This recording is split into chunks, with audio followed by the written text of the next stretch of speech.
जय हिंद, नमस्कार। मैं हूं प्रेरणा सिंह और आप देख रहे हैं लाइफ टाइम्स का डिजिटल प्लेटफॉर्म। सबसे पहले समझते हैं कि पूरा विवाद शुरू कैसे हुआ। दिल्ली में छात्र अपनी मांगों को लेकर प्रदर्शन कर रहे हैं। उनकी शिकायत थी कि कुछ प्रशासनिक फैसलों, शैक्षणिक व्यवस्थाओं और अपनी मांगों पर सरकार और प्रशासन ध्यान नहीं दे रहे हैं।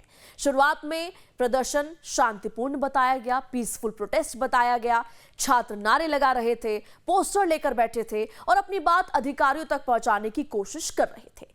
लेकिन कुछ समय बाद माहौल बदलने लगा। पुलिस और प्रदर्शनकारियों के बीच बहस हुई, बैरिकेड लगाए गए, रास्ते रोके गए। इसके बाद धक्का मुक्की शुरू हुई और फिर वीडियो सामने आने लगे जिनमें पत्थर चलते दिखाई दिए। पुलिस का कहना है कि भीड़ का एक हिस्सा अचानक आक्रामक हो गया। कुछ लोगों ने बैरिकेड तोड़ने की कोशिश की। इसके बाद पुलिस पर पथराव हुआ। कुछ पुलिसकर्मियों की वर्दियां फट गई, कुछ घायल भी हुए। कई वीडियो में पुलिस के हेलमेट और शील्ड पर पत्थर लगते दिखाई दिए। दूसरी तरफ प्रदर्शनकारियों का दावा अलग है। उनका कहना है पुलिस ने पहले उन्हें आगे बढ़ने से रोका, फिर बल प्रयोग किया और इसी वजह से अफरा तफरी मची। यानी दोनों पक्ष एक दूसरे पर जिम्मेदारी डाल रहे हैं।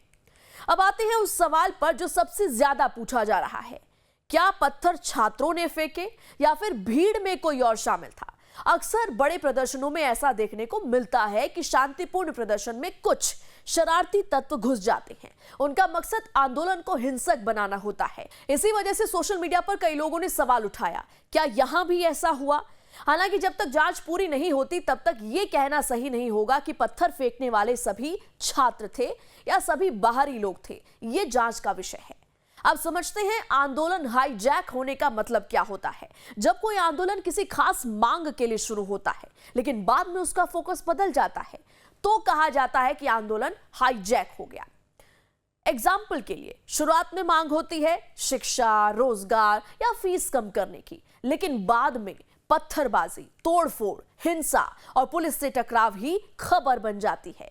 ऐसी स्थिति में असल मुद्दा पीछे छूट जाता है और चर्चा सिर्फ हिंसा की होने लगती है। यही वजह है कि कई एक्सपर्ट्स कहते हैं हिंसा किसी भी आंदोलन को कमजोर कर देती है। पुलिस का कहना है कि उन्होंने कानून व्यवस्था बनाए रखने की कोशिश की। उनका दावा है जब भीड़ ने बैरिकेड तोड़ने और हमला करने की कोशिश की तब उन्हें कार्रवाई करनी पड़ी। पुलिस ने यह भी कहा कि कई जवान घायल हुए, सरकारी संपत्ति को नुकसान पहुंचा और कानून तोड़ने वालों की पहचान की जा रही है। वीडियो और सीसीटीवी फुटेज की जांच भी हो रही है। दूसरी तरफ छात्र संगठनों का कहना है वो शांतिपूर्ण प्रदर्शन कर रहे थे। उनका आरोप है कि पुलिस ने उन्हें आगे नहीं बढ़ने दिया। कुछ छात्रों का कहना है लाठीचार्ज और धक्का मुक्की की वजह से भगदड़ जैसी स्थिति बनी। उनकी मांग है पूरे मामले की निष्पक्ष जांच हो। अगर किसी ने हिंसा की है तो उसके खिलाफ कार्रवाई हो, लेकिन पूरे आंदोलन को हिंसक बताना भी सही नहीं होगा। इस पूरे विवाद में सोशल मीडिया की भी बड़ी भूमिका रही। कुछ वीडियो सिर्फ 10 या 15 सेकंड्स के होते हैं। किसी में सिर्फ पत्थर दिख रहे हैं, किसी में सिर्फ पुलिस, किसी में सिर्फ लाठीचार्ज।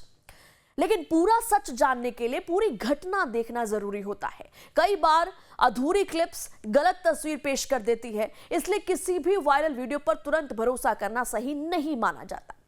अब सबसे बड़ा सवाल, क्या दिल्ली में छात्रों का आंदोलन हाईजैक हो गया?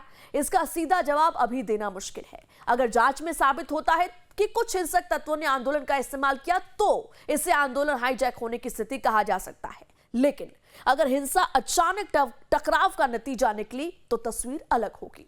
इसलिए अंतिम निष्कर्ष, फाइनल कंक्लूजन, जांच पूरी होने के बाद ही निकल सकती है। इतना जरूर कहा जा सकता है कि लोकतंत्र में विरोध प्रदर्शन हर नागरिक का अधिकार है, लेकिन उसी लोकतंत्र में हिंसा की कोई जगह नहीं है। पत्थर चलेंगे तो असली मुद्दा पीछे रह जाएगा। पुलिस अगर जरूरत से ज्यादा बल प्रयोग करेगी तो उस पर भी सवाल उठेंगे। इसलिए जिम्मेदारी दोनों पक्षों की है कि आंदोलन अपनी मूल मांगों तक सीमित रहे और कानून व्यवस्था भी बनी रहे। अब आपकी राय क्या है? क्या आपको लगता है कि ऐसे आंदोलनों में बाहरी तत्व घुस जाते हैं या फिर प्रशासन और प्रदर्शनकारियों के बीच संवाद की कमी ऐसे हालात पैदा करती है? अपनी राय कमेंट में जरूर बताइए। अगर आपको ये एक्सप्लेनर पसंद आया हो तो वीडियो को लाइक करें, शेयर करें और ऐसे ही तथ्य आधारित विश्लेषण के लिए चैनल को फॉलो करना ना भूलें। फिलहाल मुझे दीजिए इजाजत। जय हिंद, नमस्कार।